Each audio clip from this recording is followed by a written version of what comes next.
Buenas noches, América. Se cumplen 6 meses desde que Juan Guaidó, como presidente de la Asamblea Nacional de Venezuela, juró públicamente el cargo de presidente legítimo del país. 6 meses de pulso al disputado Nicolás Maduro, a quien en este tiempo cerca de 60 países del mundo han dejado de reconocerlo como presidente para reconocer a Guaidó. 6 meses en los que dentro de Venezuela aparentemente se han movido pocas cosas. Maduro sigue en Miraflores, las Fuerzas Armadas siguen públicamente de su lado y el país sigue bajo su control dentro del caos en el que está sumido. Mientras, las divisiones dentro de la oposición, si bien discretas, son evidentes y avanza el enésimo intento de diálogo para buscar una solución a la crisis. Hoy el Miami Herald cuenta que Estados Unidos está dispuesto a ofrecer garantías para una salida negociada de Maduro. Crisis. Esa salida, según el rotativo, que cita a altos funcionarios de la administración, pasaría por no incriminarle a cambio de que acepte dejar el poder y, por ejemplo, exiliarse a República Dominicana. No es la primera vez que se escucha una oferta similar para desencallar la situación, pero el afán por quitar a Maduro puede nublar el juicio sobre la viabilidad de esta oferta. ¿De qué crímenes estamos hablando? ¿De narcotráfico? El sistema judicial estadounidense es independiente y dudo mucho que la Fiscalía Sur de Manhattan esté de acuerdo en olvidarse de Maduro. ¿De crímenes de lesa humanidad? Estados Unidos no reconoce a la Corte Penal Internacional y esos crímenes no prescriben. Además, el reporte de Michelle Bachelet, así como de cientos de denuncias, ya están presentadas. Estados Unidos no puede hacer esa oferta. Maduro lo sabe tan bien como ellos. Además, en caso de poderse llevar a cabo, el daño intencionado y criminal que ha infligido el régimen a millones de venezolanos no lo puede perdonar nadie, más que los afectados. Sería un insulto para las víctimas, los migrantes, las familias rotas, los cientos de presos políticos. Son las 8 en Bogotá, Lima, Quito, las 9 en la costa este de Estados Unidos y Santiago de Chile, y las 10 en Buenos Aires. Y esto es Cuestión de Poder. Bienvenidos. Hoy en el programa, ¿qué efectos tendrá la declaración del exfiscal especial Robert Mueller ante el Congreso y la opinión pública? FMI recorta drásticamente proyección de crecimiento para América Latina. ¿Por qué? Victory is winning for our country. Hoy comienza un cambio de régimen político. Desde nuestros estudios en Washington, la opinión, el análisis y las voces que nos ayudan a comprender nuestro mundo. Es cuestión de querer, es cuestión de poder. Comenzamos y lo hacemos con algunas cuestiones de la actualidad, noticias a las que les queremos poner pies de página o la voz de los expertos para comprenderlas. La primera, la última encuesta de popularidad del presidente Trump que hemos conocido hoy. Una encuesta que ha elaborado la cadena de televisión y radio pública en Estados Unidos, NPR y PBS, junto con la consultora Marist Poll. Esa encuesta, de la cual ahora les damos los datos, se realizó, para que tengan el contexto, entre el 15 y el 17 de julio de este mes. Es reciente. Recuerden que el 14, justo en medio, cuando se estaba realizando la toma de la muestra, la Cámara de Representantes aprobaba esa reprobación, esa resolución de reprobación del presidente sobre sus declaraciones contra las 4 congresistas, todas demócratas y todas de color. Eso recibió el rechazo de gran parte de la sociedad estadounidense. ¿Qué dice esa encuesta que hemos conocido ahora? Que el presidente Trump alcanza su máximo de popularidad. El 44% de los estadounidenses dicen que aprueban su gestión. El último dato, el más alto de esta encuesta, era del 43% de agosto del año pasado. Y esta misma encuesta le daba el punto más bajo de toda su popularidad desde que llegó a la presidencia en agosto del 2017, cuando fue del 35%. Los datos que ahora conocemos lo que nos dicen es que si el 44% aprueban al presidente, el 52%, es decir, una mayoría de estadounidenses, reprueban su gestión.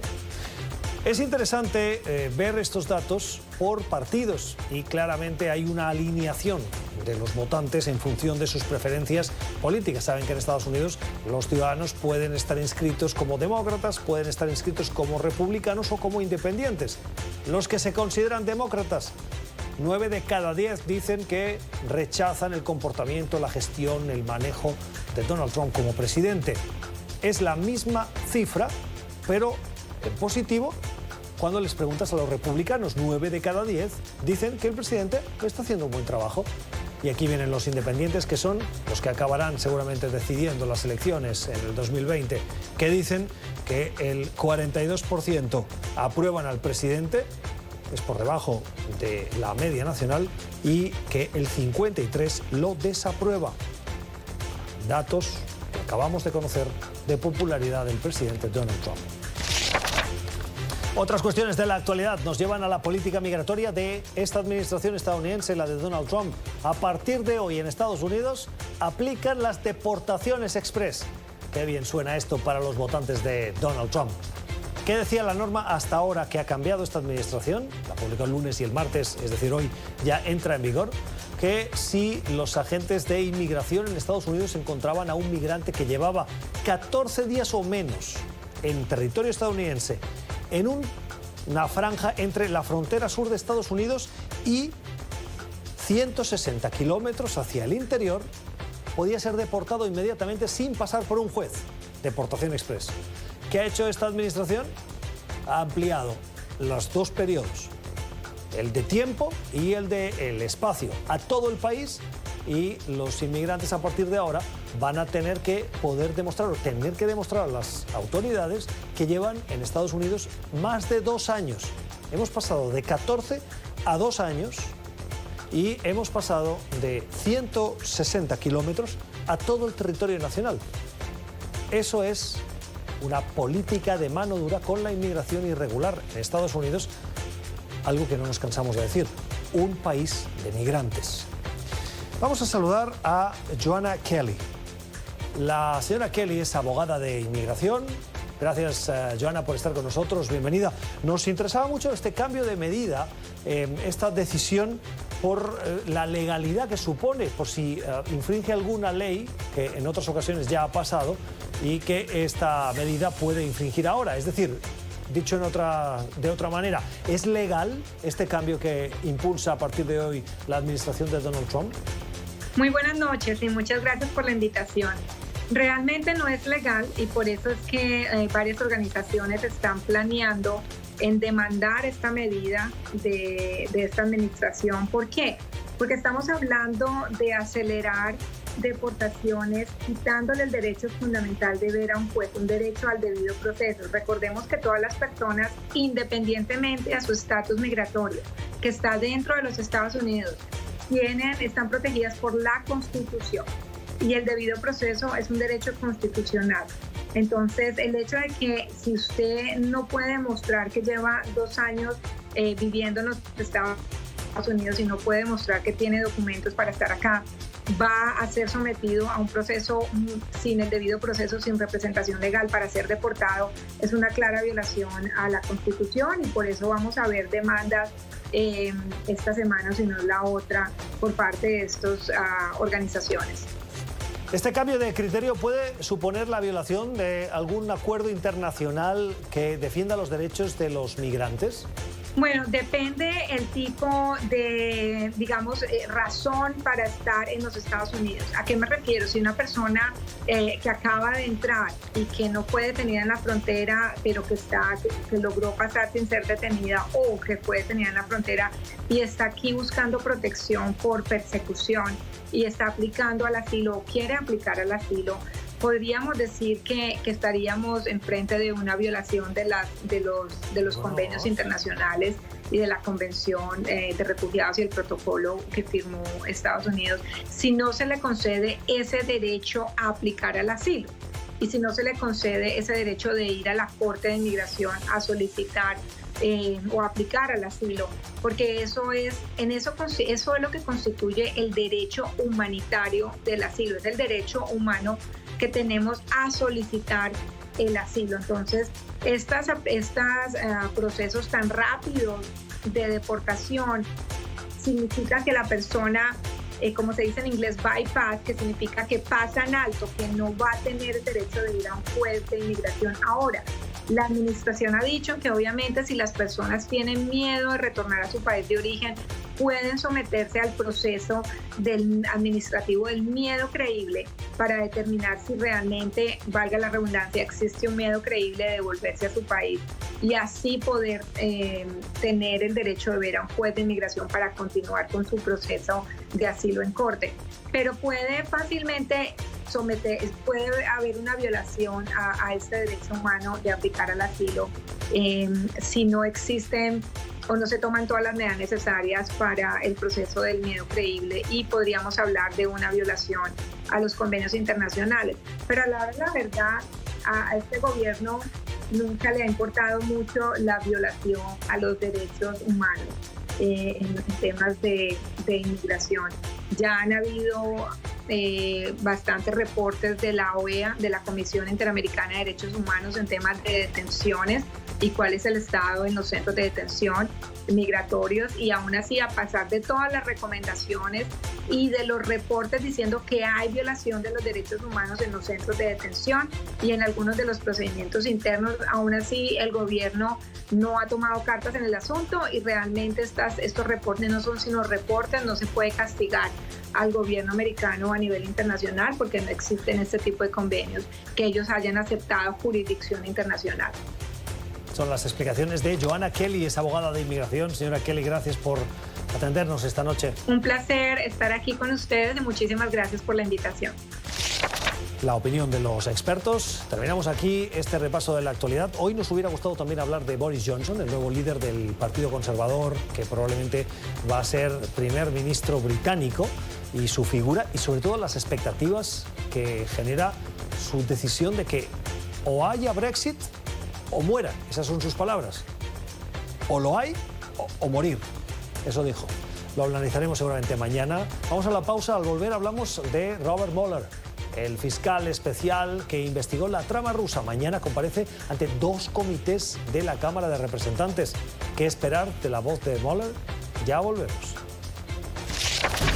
Tiempo para la entrevista en Cuestión de Poder. Hoy, para fijarnos en esa cuenta regresiva en la que el Congreso mañana va a recibir el testimonio en 2 audiencias del fiscal especial Robert Mueller. Investigó la trama rusa, la injerencia rusa en las elecciones de 2016, y también documentó lo que a su juicio puede ser motivo de acusación de obstrucción a la justicia al presidente Donald Trump.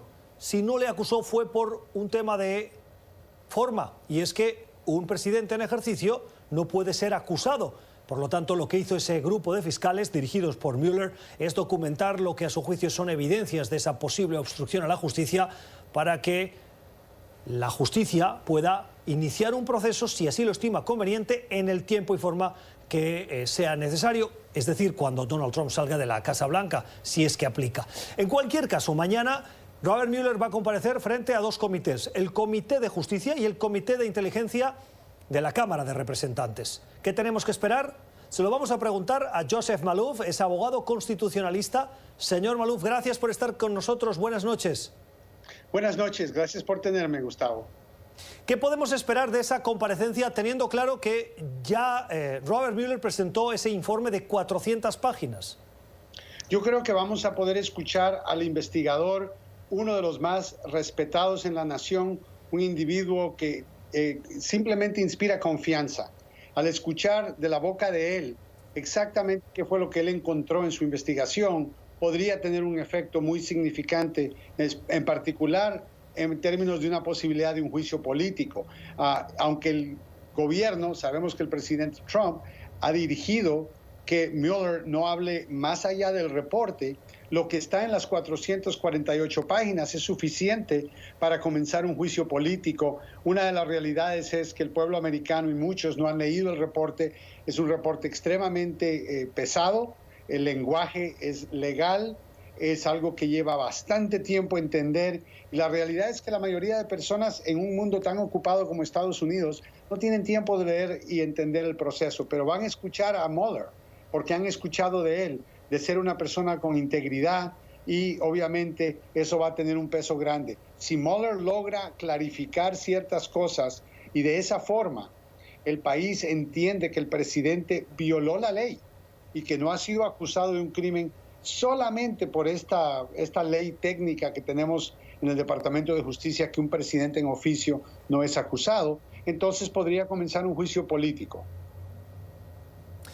Hemos visto en las últimas horas el Departamento de Justicia emitir un comunicado en el que le piden a Mueller que se ciña al contenido del informe y que no vaya más allá. ¿Es apropiado este comunicado del Departamento de Justicia y cómo lo interpreta usted? ¿Es un intento de censura de lo que podría decir y no quieren que diga? Bueno, claro, es un intento a tratar de censurar lo que Mueller va a decir. También en el comunicado dicen que Mueller no debería de hablar de terceras personas que no han sido acusadas. Bueno, una de las personas que no ha sido acusada es el presidente Donald Trump. Ahora, el Departamento de Justicia no tiene autoridad sobre Mueller para obligarlo a que no testifique más allá del reporte o obligarlo a que siga este mandato. Así que va a depender de Mueller lo que él quiera hacer y decir, pero definitivamente el contenido del reporte es suficiente para poder darnos claridad de lo que el presidente hizo en el año 2016, en particular 10 ejemplos de obstrucción de justicia, que si Mueller clarifica que solamente porque el presidente está en oficio, él no lo pudo acusar, mucha gente podría cambiar de opinión y comenzar un juicio político en el Congreso.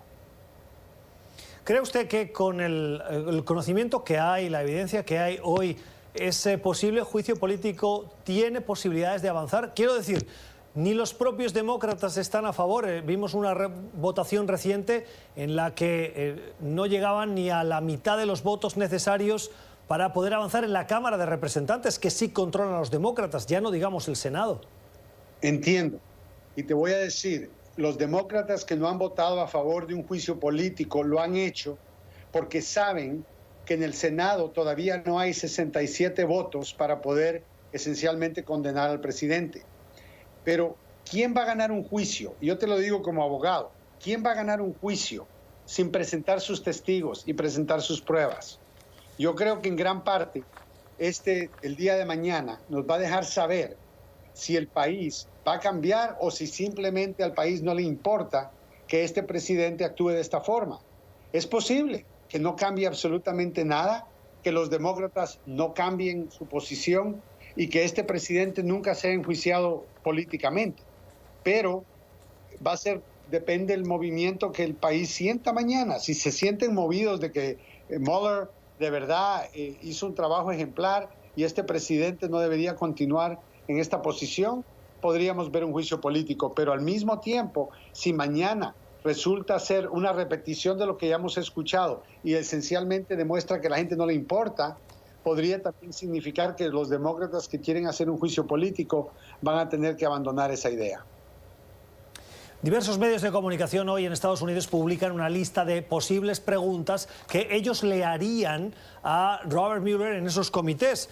Tengo, por ejemplo, las del New York Times, que preguntan por qué no presentó una citación para que el presidente declarara formalmente, o si cree que el presidente cooperó con la investigación de una manera positiva o más bien intentó obstruirla. Y así hasta 19 otros medios publican otras. Si usted como abogado constitucionalista pudiese participar en esas audiencias, ¿qué 3 preguntas cree que son fundamentales para que mañana Robert Mueller responda? Como fiscal, si usted no tuviera el impedimento de acusar al presidente porque es presidente y está en oficio, de los 10 ejemplos que usted dio, ¿cuál es el ejemplo más fuerte, más importante de obstrucción de justicia? Y hacer que Mueller te hable de todos los ejemplos en donde él sí acusaría a la persona, pero la única razón por la cual no la hace es porque él es el presidente de Estados Unidos. También quisieran que él dijera si Mueller encontró colusión, porque sabemos que él no encontró conspiración, que es el crimen federal que legalmente él estaba investigando, pero colusión, que es recibir y cooperar, aunque no es específico como la conspiración, pero conlleva recibir y darle la bienvenida a información robada de los rusos. Preguntarle a él si él encontró colusión, preguntarle a él también si él exoneró al presidente. Recuérdense, el presidente dijo que después del reporte de Mueller y después de que el fiscal general Barr hablara, que él había sido exonerado porque no había colusión. Él nunca dijo que no había conspiración. Él dijo que no había conspiración, colusión, algo que no está en el reporte. Número 2, le preguntaría si es cierto que el presidente dijo que él fue exonerado. Y también le voy a preguntar si él le iba a dejar a Bill Barr la pregunta de obstrucción de justicia o si era para que el Congreso hiciera un juicio político, un impeachment. Y eso es, creo yo, lo que la gente quiere escuchar de él, saber si el presidente es culpable o no. Y si es culpable, ¿por qué estamos sentados con los brazos cruzados en un país de leyes? Recordémonos, el Partido Republicano y el presidente mismo ha dicho que él es un hombre de leyes y este es un país de leyes. Quieren que los inmigrantes cumplan la ley. Sí, le quería preguntar, usted conoce bien cómo funcionan las dinámicas del Congreso y esta cuestión, esta materia está ciertamente politizada. La figura de Robert Mueller, ¿usted cree que Mueller va a querer entrar en esa batalla política y salir del ámbito de la investigación, de la justicia, dando así argumentos a los legisladores, particularmente demócratas? Bueno, no creo que lo va a querer hacer intencionalmente, pero él dejó una serie de migajas diciendo, ¿saben qué? Hay un proceso que el Congreso ya tiene en existencia para lidiar con este tipo de problema. Sabemos que no usó las palabras juicio político o impeachment, pero sería muy bueno saber de él mañana si esto es algo que él contempló y si es algo que él cree que debería de proceder, que hay suficientes pruebas para proceder. Mueller va a querer evitar dar una opinión, pero estas preguntas se tienen que hacer simplemente para ponerlas en el tintero, para que la gente las vea, que son bien importantes y que aunque Mueller diga yo no puedo responder, que la respuesta probablemente no es una respuesta buena para el presidente. Y esa es la única manera de mantener integridad en el sistema de chequeos y balances. El Congreso mañana tiene una función de supervisar al Ejecutivo y necesita utilizar su autoridad y no temer hacerlo. Termino ya, señor Maluf. ¿Qué puede cambiar a partir de mañana? Bueno, en la opinión pública. Eso es lo que está en juego mañana. Los miembros del Congreso, especialmente los demócratas que están interesados, sé que han leído el reporte y saben que hay más que suficientes pruebas para hacer un juicio político. La pregunta va a ser si el pueblo está de acuerdo que la conducta del presidente no es aceptable de un presidente o si estamos en un año nuevo, en una era nueva, en donde el comportamiento de un presidente no tiene que ser, no tiene que llevar la dignidad que típicamente lleva en los Estados Unidos. Es la opinión y el análisis de Joseph Maluf, es abogado constitucionalista. Señor Maluf, siempre un gusto escucharle y aprender de sus palabras, de su conocimiento. Feliz noche. Igualmente y muchas gracias por tenerme, Gustavo. El análisis de lo que va a acontecer mañana en el Congreso, en la Cámara de Representantes, en esos dos comités que escucharán las respuestas a las preguntas de los legisladores, de Robert Mueller, quien fue fiscal de la trama rusa y que buscará argumentar, justificar el trabajo que realizó. Vamos a la pausa y regresamos. Tiempo para la entrevista, también para la mirada a América Latina. Como siempre, cada 15 días lo hacemos con Michael Shifter, el presidente del Diálogo Interamericano, uno de los centros de pensamiento más influyentes en las cuestiones de este hemisferio en la capital estadounidense. Michael, buenas noches. Buenas noches. Gracias por estar con nosotros. Un gusto, gracias. Esta semana, hoy precisamente, hemos visto la reunión, la 15ª reunión del Grupo de Lima, en el que hay un nuevo compromiso de apoyo a Juan Guaidó, un nuevo compromiso con la democracia y la restitución de la democracia en Venezuela, un rechazo a Nicolás Maduro, una condena de nuevo por la violación de derechos humanos y una puerta abierta de nuevo a las investigaciones de corrupción y de esa violación de derechos humanos que no cierra la puerta a nuevas sanciones. Y además se fijan nuevas reuniones de ese Grupo de Lima y de una conferencia internacional que se llevará a cabo en agosto en Lima, precisamente, que no es la del Grupo de Lima, porque el Grupo de Lima se reunirá en Brasil, atendiendo al comunicado que han hecho público esta tarde. ¿Qué opinión te merece en esta primera leída del comunicado? Bueno, yo creo que el Grupo de Lima, que se estableció en agosto de 2017, ha cumplido un papel importante porque hace como un trabajo multilateral sobre el tema de Venezuela. Sin embargo, estamos ya casi 2 años después y mucho de lo que contiene esa declaración ya hemos escuchado antes. Creo que está claramente en la posición correcta, acertada, comprometida de la democracia. Todo esto está muy bien y es bueno reiterarlo. Pero también uno puede preguntar, bueno, ¿qué hay de nuevo y cómo vamos a resolver esa crisis en Venezuela? Yo creo que la respuesta del Grupo de Lima es hacer más de lo mismo, básicamente, que es una cuestión de tiempo, que ha demorado más que esperábamos. La salida de Maduro y el cambio de régimen, pero eso va a pasar y tenemos que seguir reiterando nuestro apoyo a Guaidó, nuestra condena a Nicolás Maduro, la dictadura de Nicolás Maduro, y hacer más sanciones, hacer lo que hemos hecho en los últimos años, pero más todavía. No sé si esto va a funcionar, si no ha funcionado anteriormente, pero creo que esto es lo que significa esa declaración. Más tiempo. Yo he oído siempre analistas en este estudio decir que el tiempo beneficia a Maduro, sí. Corre a su favor. Más tiempo sin nuevas medidas es beneficioso para Maduro. Yo creo que sí, por eso yo creo que Maduro está en una posición bastante fuerte, porque la apuesta de la oposición de convocar gente a las calles y también la ayuda humanitaria que se hizo en febrero, finales de febrero, fracasó. La estrategia fracasó. La idea fue movilizar gente. Los militares de la cúpula militar podría pasar de Maduro a Guaidó. Y eso no pasó. Fue una mala lectura de las Fuerzas Armadas venezolanas. Subestimaron la capacidad de Maduro y su gente para resistir. Entonces, la opción militar tampoco, cada día más, no está visto como viable ni en América Latina ni en Estados Unidos. De hecho, Estados Unidos la utilizó mediáticamente sí. Como una estrategia de presión que nunca funcionó y poco a poco ellos mismos fueron retirándola de la mesa. Así es. Entonces, ni escuchan en Washington ni hablar de Bogotá, Brasilia o otros países importantes. Han descartado totalmente esa opción. Entonces, ¿qué queda? Lo que queda es lo que viene haciendo en los últimos tiempos, esperando que por fin lo va a funcionar. Es una esperanza, pero no sé qué base tiene, si es viable o no. Y es cierto que a medida que pasa el tiempo, creo que favorece a Maduro, porque Guaidó, si no produce resultados como presidente interino de Venezuela, la gente está más frustrado, decepcionado, que aseguraron que esto iba a funcionar, no funcionó, y podría debilitar y dividir la oposición, lo cual obviamente favorece el régimen de Maduro.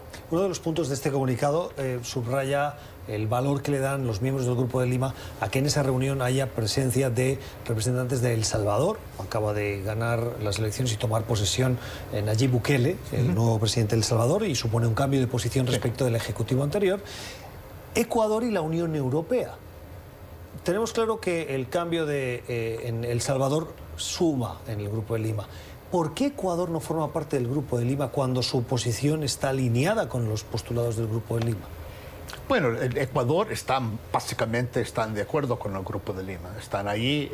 Yo creo que cuando se creó el Grupo de Lima no estaba el gobierno actual, entonces había un giro por eso, pero yo creo que Ecuador tiene la posición muy parecida al Grupo de Lima.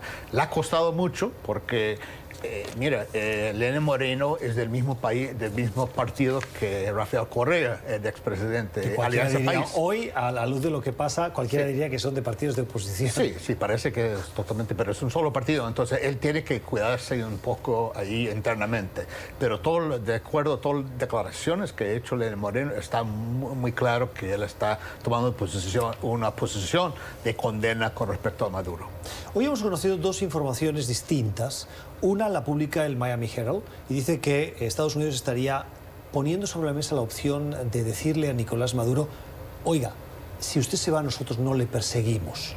Y ponen declaraciones de altos funcionarios del Departamento de Estado en el que citan que, por ejemplo, Maduro podría dejar el poder e irse a República Dominicana.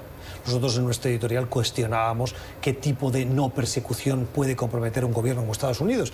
Narcotráfico, la Fiscalía es independiente. Crímenes de lesa humanidad, la Corte Penal Internacional, Estados Unidos no la reconoce y esos crímenes no prescriben. Pero bueno, Eso sobre la mesa. Y también hemos visto declaraciones del responsable o director para el hemisferio occidental del Consejo de Seguridad Nacional, Mauricio Claver Carona, a la agencia EFE, en la que dice que hay una oferta de tiempo muy corto para que Maduro abandone, como si poniendo tiempos vayan a forzar la salida de Maduro. ¿Cómo ve usted estas dos noticias que he intentado resumir así rápidamente? Bueno, yo creo que lo de la Casa Blanca, eso se intentó, eso se hizo, ¿no? Que los militares tienen que abandonar Maduro y pasar a Guaidó y vamos a dar una semana para hacerlo. Y no hicieron nada. Yo creo que es contraproducente. Ese tipo de amenazas no respondan bien las Fuerzas Armadas venezolanas, sobre todo cualquier poder extranjero, sobre todo de Estados Unidos. Entonces yo no creo que esto va a funcionar. Lo dudo, hasta ahora no ha funcionado y ha sido intentado muchas veces por Estados Unidos. Yo creo que la otra oferta de no perseguir Maduro, obviamente están tratando, yo creo que eso es más posible. Pero como tú dices, no hay garantía 100% que no lo van a perseguir si sale del país. Y bueno, como está la justicia ahora global, lo puede encontrar en cualquier lado, lo pueden juzgar en cualquier lado. Y la Corte Internacional Penal, Estados Unidos no es miembro de esto, no ha suscrito esto. Entonces, o sea, ya sería el sumum que Estados Unidos le dijese a la Corte Penal Internacional: no persiga a Maduro, sí, aunque yo no lo reconozco a usted para mis nacionales. Sí, es complicado. Es complicado. Es difícil para hacer eso en Estados Unidos. Y como tú dices también, en Estados Unidos la Fiscalía tiene su autonomía y tiene su trabajo. Y yo creo que hay muchísima desconfianza entre el gobierno de Maduro y el gobierno de Estados Unidos. No sé si Maduro estaría dispuesto a confiar que va a ser protegido por Estados Unidos. ¿Cree usted, brevemente, para cambiar de asunto, que Estados Unidos, desde el punto de vista diplomático, en su estrategia o en su falta de estrategia, puede estar un poco desesperado buscando una solución? Yo creo que no saben qué hacer. Y yo creo que ahora se escuchan mensajes muy diferentes que vienen de la administración. Depende si hablando del Departamento de Estado, el Consejo de Seguridad Nacional. O sea, yo creo que falta cierta consistencia con los mensajes porque no saben qué hacer y cada uno plantea su punto de vista. Hablando de mensajes, contundente el que le ha lanzado esta mañana el presidente Trump en su cuenta de Twitter a Guatemala. Le ha dicho que no cumplen un acuerdo que Guatemala nunca confirmó que lo había aceptado, pero que Donald Trump daba por hecho, que es que Guatemala se tenía que convertir en lo que se conoce como tercer país seguro, aquel donde los migrantes que buscan asilo en Estados Unidos piden el asilo en ese país y se quedan en ese país mientras avanzan sus casos. Dice Trump que, como no cumplen ese supuesto acuerdo, les va a imponer tarifas, aranceles, disculpen, les va a poner aranceles para el envío de remesas, sí, y una batería de diplomacia agresiva. ¿Cómo lo valora? Bueno, este es el aliado de Estados Unidos, supuestamente. El gobierno de Jimmy Morales ha hecho todo lo posible para acomodar la administración Trump. Ha cambiado su embajada en Israel, a Jerusalén, o sea, ha hecho todo lo que ha pedido Trump. Y es la manera de tratar un aliado como Guatemala, que ya está sufriendo una situación muy complicada. ¿Es la manera o no es la manera? No es la manera. Ajá. No, pero esto es la manera del presidente, pero no es la manera correcta. De acuerdo. No es la manera correcta. Eso genera el interrogante de muchos otros países. ¿Es un socio confiable Estados Unidos o no? Si nosotros tratamos de responder a lo que nos pide Estados Unidos y nos cumplimos y luego el presidente hace todo lo contrario, o sea, ¿qué es esto? Al mismo tiempo, hay departamentos de Estados Unidos, agencias de Estados Unidos que sí están hablando de fortalecer cooperación con Guatemala, de aumentar asistencia. O sea, las agencias, los departamentos relevantes tienen un mensaje de cooperación. Y el mensaje del presidente de Estados Unidos es de amenaza. Y yo creo que esto no es la manera que hay que hacer política en un tema tan complicado, tan sensible, en un país que está sufriendo mucho y no es un país, no se puede llamarlo un país seguro, de ser país seguro, porque no es nada seguro, no tiene ninguna capacidad para cumplir esa función que está pidiendo Estados Unidos. Y yo creo que el presidente Trump no puede resistir mandando tweets para estimular su base política. Yo creo que tiene motivos totalmente políticos internos para eso, y creo que es muy dañino para Estados Unidos. Claro, si nos fijamos en el ejemplo, por ejemplo, de México, hace 3 semanas Estados Unidos estaba anunciando que iba a imponer sí o sí el arancel del 5% a todos los productos que venían de México, y que se podía incrementar cada mes un 5% hasta el 25% de todos los productos, no de uno concreto, con la alarma que creó esto en el sector, de, por ejemplo, de la automotriz, por citar solo uno. Bueno, pero México, en ese aspecto, México es diferente que Guatemala. Sí, pero México es mucho más importante. Este fin de semana hemos visto al secretario de Estado Mike Pompeo con Marcelo Ebrard, su homólogo en el gobierno de Andrés Manuel López Obrador, y grandes abrazos, grandes coincidencias, grandes aliados, y hemos pasado en 3 semanas de el enemigo casi público número 1 a el gran amigo. Sí, pero en el caso de México, cuando dice esa amenaza, fue muy poco probable, a mi juicio, que no iba a implementarlo, porque generó una reacción tan fuerte, republicanos, demócratas, el sector empresarial, Michigan, o sea, todos los sectores estaban en contra de la decisión, y estaba mucho en juego, porque hay mucha gente empleada en Estados Unidos por la relación con México.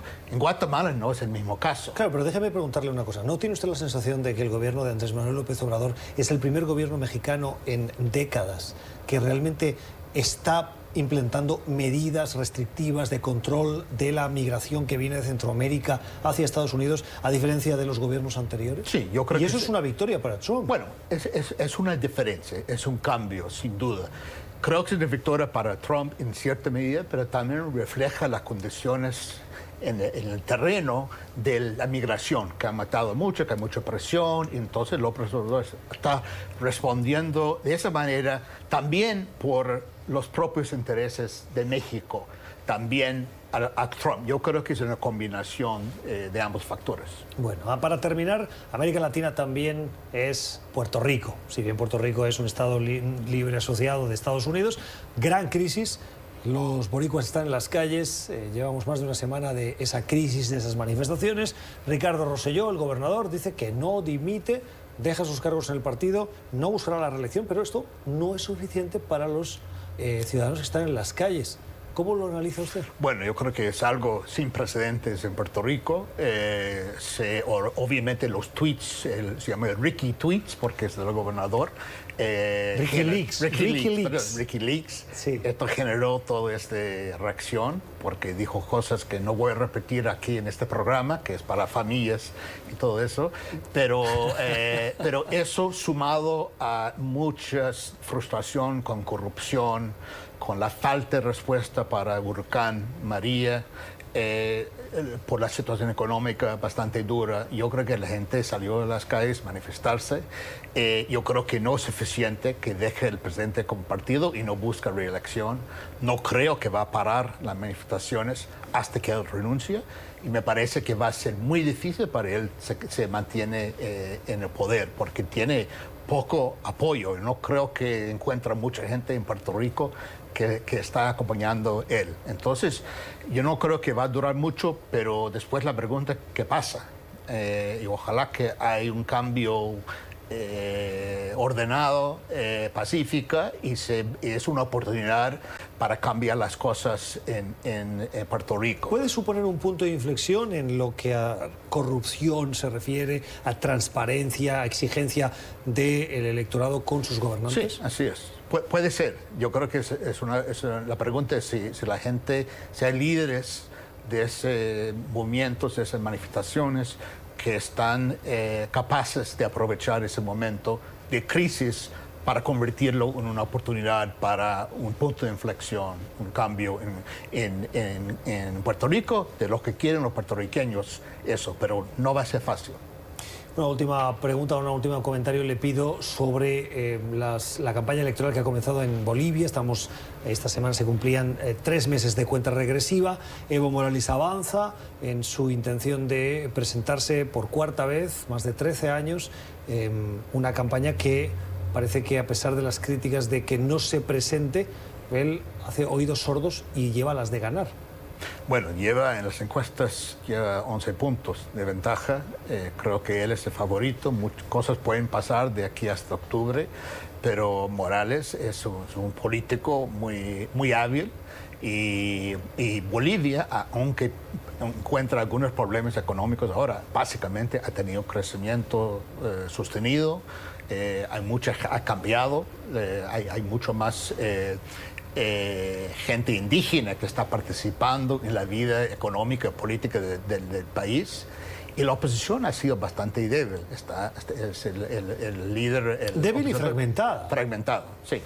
Y estos opositores, Carlos Mesa, que fue presidente, pero es un periodista, es un intelectual, a mí me gusta personalmente, pero no sé si realmente tiene arraigo la capacidad para realmente desafiar Morales.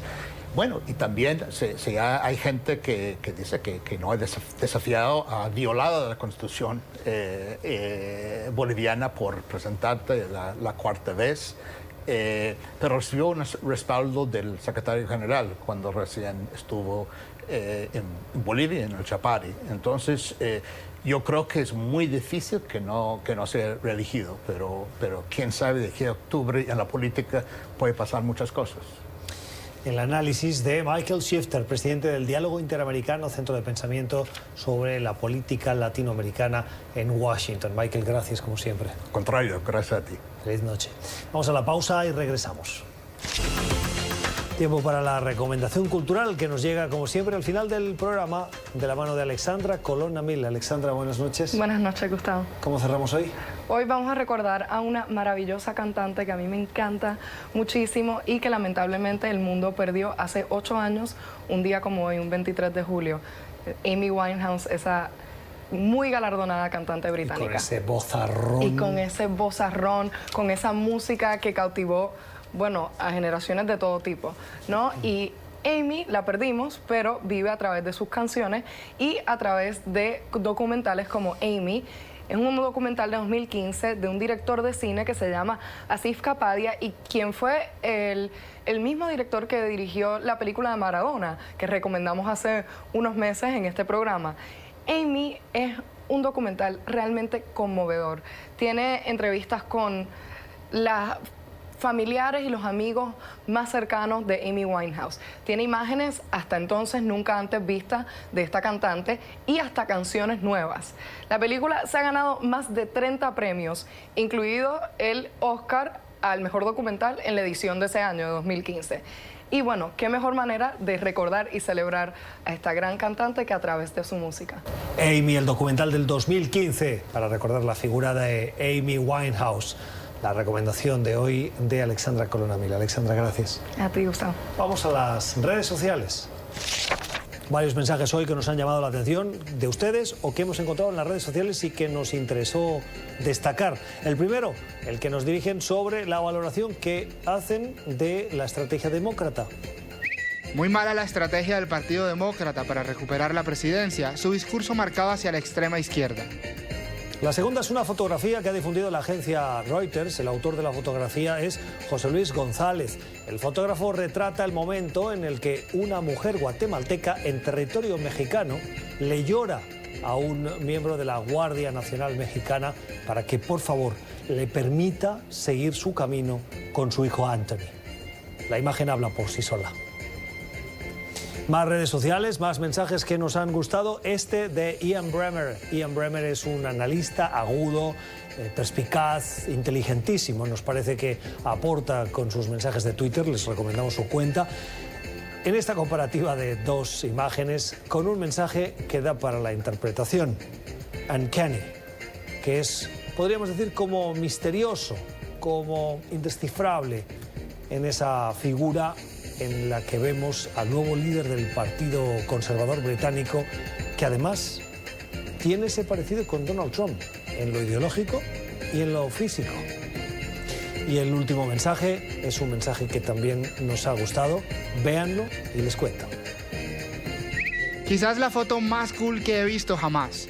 En la imagen aparecía Carson Pickett, la jugadora de Orlando Pride, que encuentra a ese fanático del equipo de tan solo 2 años, su nombre es Anthony, en el que chocan esos 5, ambos con la misma carencia, haber nacido sin el antebrazo. La imagen es positiva. Así terminamos. Gracias por la generosidad de su tiempo. Esperamos que hayan aprendido como lo hemos hecho nosotros de nuestros invitados. Que descansen. Feliz noche.